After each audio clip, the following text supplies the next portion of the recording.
parents think that we start everything. It's not always us that start everything. You know, some girl comes up in my face with, with some bull, I'm not going to stand there, turn around, go and tell my mom, oh, Mom, this girl's bothering me. Why? I'm going to stand up for myself. Why not? Why not go to your mom and say, Mom, this... Because it's not worth it. I'm not going to be going around, school thinking, that I'm some little girl. It looks like you're away. I don't think so. Just keep on doing it. What's that? I said, if you turn around and walk away, they'll come up to you again, and each time it'll get harder and harder and harder. Why don't you just report them to school? No, that's stupid. Why is that stupid? That's why it's what it's supposed to be.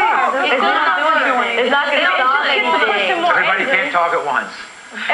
If you don't stand up for yourself, they'll keep on doing it. And if you go to the school, they're not going to do much. The people are just going to get more angry, and they're just going to threaten you even more. What happens is the kids, they will tell the people at school they're going on, that the problems are going on. They'll get suspended. They'll get sent home for a day. Or what eventually happened with our daughter was that they just kept pushing her to the next grade because she was a troublemaker. She could get good grades when she was at school, so it was just push her through, get the trouble kids out of there. You know what a lot of parents in this audience, studio audience, and a lot of parents at home are saying about the two of you? You lost control. Oh, yeah, we lost control. I agree. My daughter was beating kids up in school. I mean, I couldn't believe it. Mothers were knocking on my door saying, I'm going to sue you because your daughter just busted my kid's lip open. But we don't agree. We don't do stuff like that. You don't agree? I lost control of my daughter. I agree, totally. I know that's the one thing I've gotten over is I do not feel, I won't say I'm not responsible at all, but not totally. She made decisions that she has to live by. Oh, no. I'd like to know just what fascinates you so much that you feel the gang and the killing and all that you do is more important than being raised in the family and being a regular human being in society. Isn't nothing regular. Ocean? The thing I get out is the action. I like it. The action. I enjoy it. Wow. Wow. The action. Next, we're going to meet a guy who says, if you're in a gang, kids, you're going to be dead. You're going to be dead after this. You kind of wonder what's happening with our young people growing up. They're obviously not getting valued. It's really about time that we woke up and did something about firearms, the accessibility of children to firearms, and the ease with which children use violence. About the real life in gangs. Well, the bottom line is, you want to get whacked? You want to get a bullet put in your head? You want to get your neck slashed? You want to go to prison? That's the bottom line. That's what's going to happen. If you get into a gang. Bottom line, it's going to happen eventually to everybody here if they continue to stay in a gang. Christina, you think you ever would go to jail? No. No? You think you'd go to jail now? Oh, yeah, now I think so. Okay. Let's go back up here. Michelle, you still are in the gang, right? Yeah. You ever think you're going to go to jail? I really don't care. Why don't you care? Because I just don't. Well, let me ask you this. What do you care about? Nothing. You guys are getting mad back there, aren't you, Ocean? Yeah. Right? Why are you getting mad? Because nobody out there knows how we live. Nobody out there knows how we live in the gang. What does that mean? No, some parents are out there saying that the reason why we like asking is for attention. Yeah? We're not out there to seek attention. If we wanted attention, we can get it ourselves. So what are you out there for? Just the action? Yeah. Just the action. Excuse me, but when you said that people don't know how you live, we're almost the same age as you. Matter of fact, I'm older than you are, and I might be the same age as some of you. I live in suburbia. Only thing that's different between me and you, I have self-control. If one of my friends get hurt, I'm going to be there for them, but I'm not going to risk my life for them. And another thing, you have all these opportunities. What you need to worry about is getting an education. I'm 16 years old. I have more common sense than you do. What you need to worry about is getting an education so you can get ahead of life. Then you can go back and help your friends. That's what you have.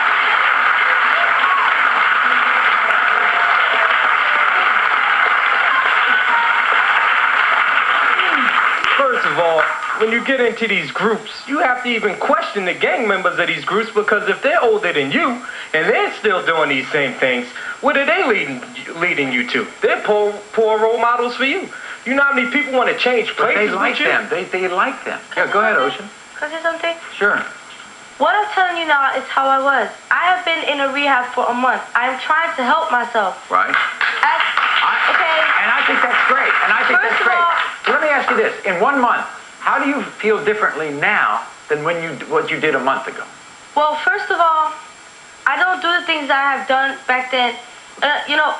One of my counselors are in there. She's right behind you. Right. I'm going to talk to her. Melanie. Yeah. And she knows I'm in her program, and I'm trying to make a difference of myself. Because what I did, when I look behind it, sometimes I sit there and I think, laying in my room, that wasn't worth it. I go through therapy. I go to meetings. I sit there and I think all the time. It isn't easy for me. I went through 3 years practically being in a gang. It is not easy for me to just get out of it. I'm trying to help myself. It's not like I'm still doing the same things I did, Okay. you know? I understand. That's what I'm trying to say. Let me ask Melanie this. What's the difference, Melanie, would you say, between Ocean and Michelle, who's sitting right next to her, who's still in a gang?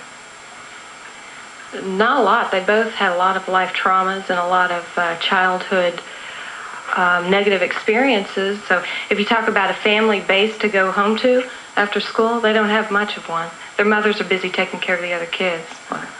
And what chance you think Michelle can get into rehab, or Michelle can get out of the gang, or Michelle can go a different way when she says she just doesn't care? Yes, I do. It's a long, slow process, because we're a 6-month program where I work, and it takes a lot of time, and they have ups and downs. And Ocean there has had an incident already. There, it takes time. Mm-hmm. They've been living this way for a long time. What would you give her chances? Wow, I know them both, and I love them dearly. 99%. You think they're gonna make it? They're great girls, and they have our support at the facility, and they know they have their positive peer role models now. They're friends from the center, and I think they'll do great. All right, Christine. As I came in today, I saw you. You were really upset. Yeah, I was. Why were you upset? These two girls in back of me. I've seen them around, and they hang around with some of the ex-gang members that I used to be with. And I just found out today that one of my best friends was killed last week, and his wake was Friday. And not only that, but at his wake, there was a shootout. There was a drive-by. It wasn't enough that he died, that there was a shootout at his wake. Yeah.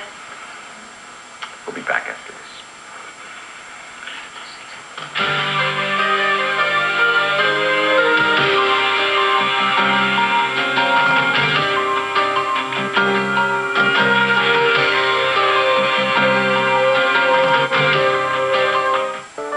How emotional family reunions can be, but on the next morning, our girlfriends, which is like girlfriends and girls we'd actually them about. Then we got bitches.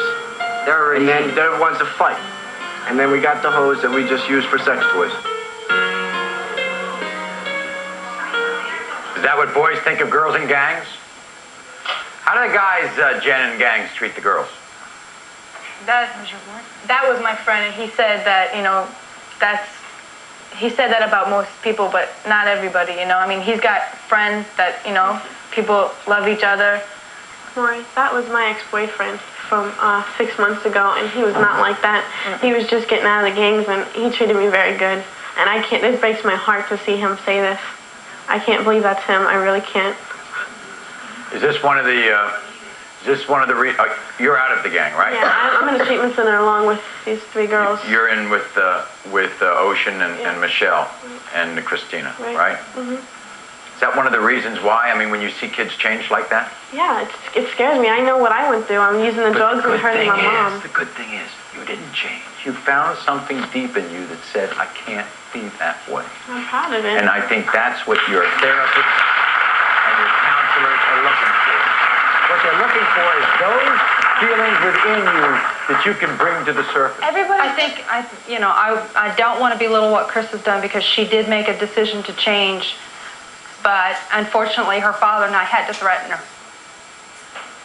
Yeah, this is for Chris's mother. You said that she tried to commit suicide. I mean, was this I'm sorry. It's Christina's, right? Christina. I'm sorry. Yeah, wasn't that some kind of sign that something was wrong somewhere? Yeah, that got her into her first rehab, too. I put her right into rehab. But it didn't work? No, it didn't work. It was short-term rehab. It was about 4 weeks.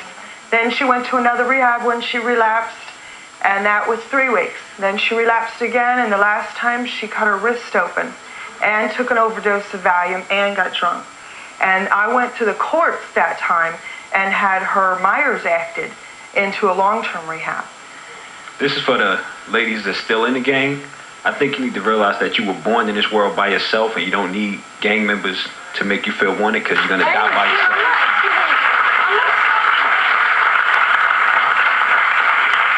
Go ahead, Tina. I'm not still in the gang, okay? Ever since my boyfriend was killed, I stayed away from it because I can be next. All the shootouts. This is only a month ago. 2 months ago. And then one of my friends died. I don't want to be next. Everybody thinks that it's so bad, right? But I don't go out and I don't pull guns. I don't use guns, okay? But does that make you the difference? I mean, is that no, the it's difference? not that. I don't go around doing stuff like that. I wait until somebody comes to me. I don't go out and start fights. Why would you even want to be around those people? Because those are my friends. That's who I get along with. That's who I like. I don't want to be around kids. Maury, can I say something for a second? Yeah. Kids that The problem is a lot of kids that are young are getting recruited because they don't draw as much heat. So these girls don't even know that they're getting used. And they're also more impressionable, aren't they? The younger you are. Yes. What would you want to say? Stand right up. I want to know how y'all feel every time y'all go around and smoke or shoot someone. Yeah. How did you feel when you carried that gun? Did you feel powerful, as we talked about before, Christina? Yeah, definitely. You never had any remorse? I did. You did? I did. Because I shot someone. I've never touched a gun in my life, and I never will. I don't think I have the right to go around shooting people. I mean, if that's what somebody's going to do, then they can do that, but I wouldn't shoot anybody. Neither would I. Yeah.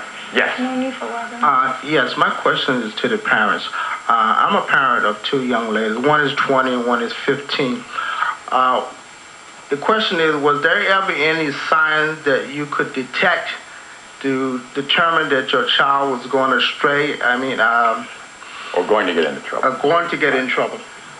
Yeah, for me, there was a lot of signs. I mean, they just all came about slowly. Skipping school, the low grades.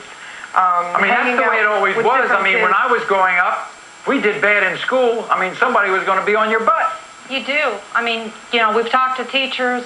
Christina has been in 6 different programs. It's not like we ignored the signs. It's just trying to get to the grit of the problem. And unfortunately, the girls have not always been honest with us, which I'm sure everybody realizes. And you can't help someone who will not help themselves. I would just like to say that I think one of the problems here is that none of these girls up here understand how precious a human life is. And some people would blame that on your age, but I'm 17 years old and I understand it, and it scares me to think that you're part of my future. But why is that? I mean, why is us up here are like that? I was in the gang when I was 14. I'm 16 now, and yes, I value my life. I'm trying to change, okay? You guys over here, I'm living in Florida. You don't know how much hard I'm trying to change. I'm trying I know you're trying to change. I'm proud of you. I'm proud of you. And if you guys have a problem with that, oh well, this is my life, and I'm trying to deal with it. I'm trying to help myself, and it isn't easy. I'm trying to do it. I haven't seen my father since I was 6 years old. My father's living up here. He doesn't even have the guts to call me, find out how I'm doing. You can't blame it on somebody else, though. It's your problem. We'll be back after this. I just wanted to be cared about, so I did whatever it took to have the feelings of being cared for. And I guess that took being in a gang, you know, because that's what I felt. Or having sex with the leader or somebody that's in the gang. You know, when you're at parties and stuff, a lot of the guys get really, you know, they're drunk or they're high or whatever. And, you know, they take advantage of you a lot, and if you want to or not. You know, that's a situation that I was put in that basically ruined part of my life, you know, because that's something that's very hard to deal with when that happens.